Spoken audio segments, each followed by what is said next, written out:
आपण पाहिलं अमित ठाकरेंनी आता त्यांचा रोष व्यक्त केलेला आहे। पुढे जाऊयात आपण सोनम वांगचुक यांना पोलिसांनी रुग्णालयात नेलं आणि त्यानंतर उपोषणस्थळी आंदोलक अभिजित दिपके प्रचंड भावुक झालेत। तर अभिजित दिपकेंना अश्रू अनावर झाले।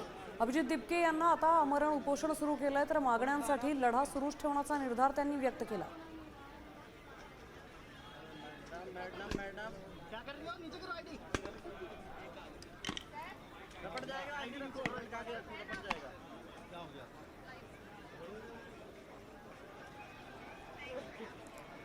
आपण पाहतोय उपोषणस्थळी सध्या अभिजित दिपके हे भावुक झालेले पाहायला मिळतात।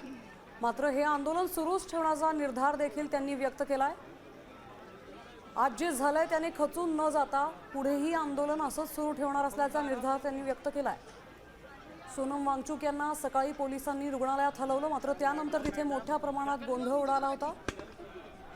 त्यानंतर अभिजित दिपकेंनी एक महत्त्वाचा निर्णय घेत स्वतः एक उपोषण सुरू केलंय। आमरण उपोषणाला ते बसलेत, मात्र त्याच वेळेला ते भावुक झालेलेही दिसून आले। या संपूर्ण प्रकारानंतर खचून न जाता हे उपोषण हे आंदोलन सुरूच ठेवण्याचा निर्धार देखील त्यांनी व्यक्त केला।